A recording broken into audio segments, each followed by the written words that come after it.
The gavel struck, and the words followed like a death sentence. Life without parole. The sound echoed in my head, but the real hit came when I turned my gaze. She was there, my wife, leaning close to my former business partner, her lips brushing his ear. A smirk tugged at her mouth before she whispered something I could read without hearing. Such a shame. Rotten prison loser. They didn't look at me as if I were a man anymore. They looked at me as though I was already dead and buried. The guards gripped my arms, the chains biting into my wrists. Just before they led me away, a small warm hand slid into mine. My son's. 6 years old. No words, only a folded piece of paper pressed into my palm. Hours later, in the damp, stale air of my cell, I unfolded it under the dim light. Don't worry, Dad. Wait just 12 days. I fixed everything. I didn't sleep. I kept reading those words, wondering what he could possibly mean. My boy, quiet, observant, and far sharper than most adults. It hadn't always been like this. 5 years earlier, I believed I had it all. My own logistics company, a lakefront home, the woman I married straight out of college, and my best friend as my business partner. We had built the company from nothing. He ran operations, I handled sales, and my wife kept the books from home. We were a team, or so I thought. The first crack appeared small. Missed calls. Her failing to mention private conversations with him at company events. A wine glass left in the sink beside his cigar, faint lipstick on the rim. I noticed, and pretended I hadn't. Then came the audits. Missing money. Altered documents. A trail of evidence so perfectly arranged it all pointed to me. The morning the FBI showed up, she stood on the porch, crying like a grieving widow. He was right beside her, his hand on her shoulder, eyes glistening with false pity. I didn't resist arrest.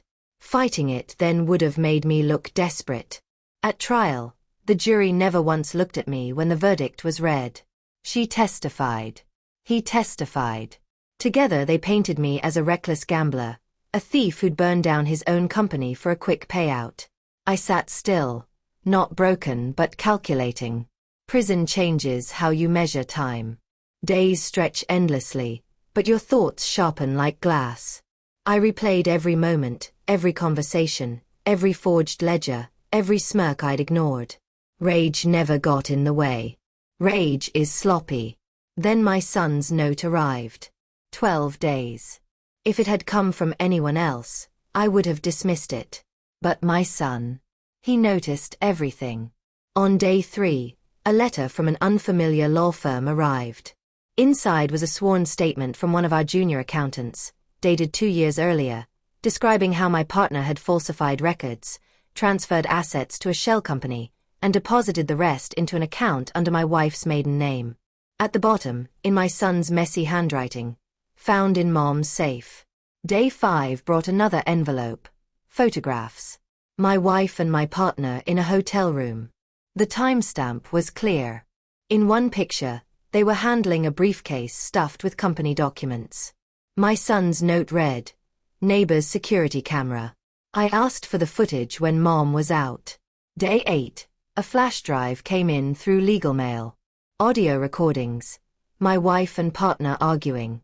Her voice, "If the cops find out we planted those files on his laptop, we're screwed." His reply, "Relax. He's never getting out." By day 10, my lawyer had a full arsenal. On day 12, I wasn't the one walking into court, they were. The DA filed charges: fraud, conspiracy, perjury, obstruction of justice. Every piece of evidence was airtight. Documents, photos, recordings, financial trails, tied together with timestamps that proved deliberate framing. From my holding cell's TV, I watched them sit where I once sat. My wife's hair was pulled tight, her eyes restless. My partner's smug grin had vanished. The judge didn't see people in front of him. He saw sentences waiting to be spoken. A month later, I walked free. The DA apologized publicly. The press swarmed me, but I ignored them and drove straight to the lake house. She was there, packing boxes. He was already in federal custody. She froze when she saw me. I don't, I said. I handed her an envelope. Inside, a finalized divorce decree, property transfer papers, and notice that every stolen cent was frozen, pending restitution. You took my freedom, I told her. So I took your future. Her voice cracked. You'll regret this. I smiled. No. You will. I left her in that empty kitchen, surrounded by boxes she couldn't take anywhere worth going. Now I sit on the same porch where she once pretended to grieve. My son plays in the yard, and I think about that note. 12 days. He hadn't just promised revenge. He'd delivered precision. Every document, every photo, every recording, perfectly timed for one clean strike.